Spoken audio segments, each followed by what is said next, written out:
हर हर महादेव। जय माता रानी। दोस्तों, आप देख रहे हैं आपका अपना यूट्यूब चैनल शांति गंगा। दोस्तों, आपका मेरे चैनल पर बहुत बहुत स्वागत है। दोस्तों, इस वीडियो में हम सुनेंगे आज घुमेश्वर ज्योतिर्लिंग की कथा जो शिव पुराण में वर्णित है। दोस्तों, शिव पुराण में वर्णित शिव के एक और ज्योतिर्लिंग घुश्मेश्वर ज्योतिर्लिंग की कथा आपको आज हम सुनाते हैं। एक सुधर्मा और सुदेहा एक ब्राह्मण पति और पत्नी शिवजी के सर्वोपरि भक्त थे। सुदेहा बहुत दुखी थी क्योंकि इस ब्राह्मण जोड़े का कोई पुत्र नहीं था। उसके पति ने उसे समझाया और उसे आश्वासन दिया, लेकिन सुदेहा संतुष्ट नहीं हुई। तो उन्होंने एक बार सुधर्मा से कहा कि अगर मेरा कोई पुत्र नहीं हुआ तो मैं अपना शरीर छोड़ दूंगी।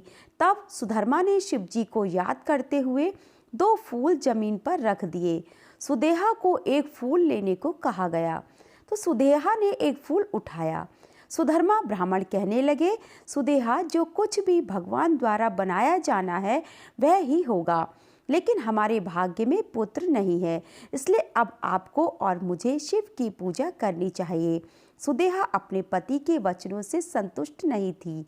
वह किसी भी मामले में सुधर्मा के माध्यम से एक पुत्र चाहती थी, इसलिए वह अपनी छोटी बहन घुश्मा को ले आई और उसका विवाह सुधर्मा से कर दिया।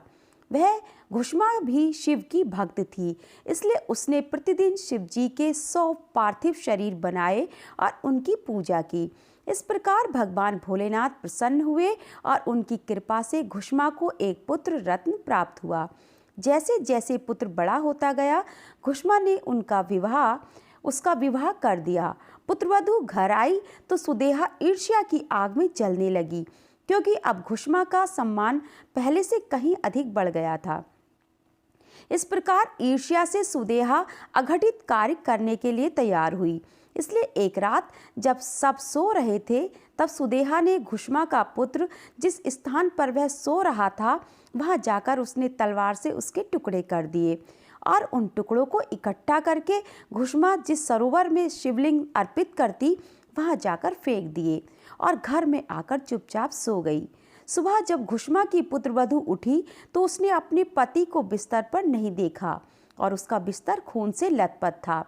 घुश्मा ने वहां देखा, लेकिन शांत चित्त से पुत्रवधू को कहने लगी, बेटा, आप कल्पांत ना करें, जो कुछ होना है वह ईश्वर की कृपा से होना है।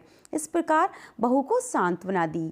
दैनिक नियम के अनुसार घुश्मा ने पार्थिव लिंग बनाए, उनकी पूजा की और उसे प्रवाहित करने के लिए सरोवर गई। वहां उसने अपने पुत्र को देखा। घुश्मा ने शिव जी को धन्यवाद दिया, उनकी प्रशंसा की और अपने पुत्र को गले लगा लिया। फिर बेटा कहने लगा, हे माँ, मैं मर गया हूँ, लेकिन मैं जीवित हूँ केवल आपकी शिव भक्ति और आपके पुण्य के कारण। वहां भोले शिव शंभु प्रकट हुए और घुश्मा से कहने लगे, तेरी बड़ी बहन ने तेरे पुत्र को मारकर झील में फेंक दिया था। अब मैं इस बुरे काम के कारण उसका वध करूंगा। तब घुश्मा ने शिवजी से अपनी बहन को क्षमा करने का अनुरोध किया और कहा, आप मेरी प्रार्थना से प्रसन्न हुए हैं देव, अतः यहीं पर स्थित हो जाएं।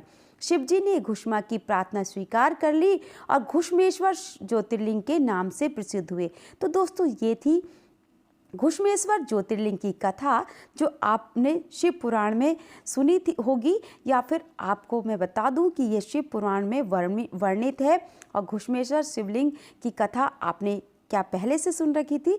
कमेंट करके मुझे ज़रूर बताएं। दोस्तों, कहानी आपको कैसी लगी ये भी मुझे बताएं और इसी तरह की नई नई जानकारियों के लिए मेरे चैनल को सब्सक्राइब कर लें। वीडियो को लाइक और शेयर भी ज़रूर करें। दोस्तों, वीडियो देखने के लिए आपका बहुत बहुत धन्यवाद।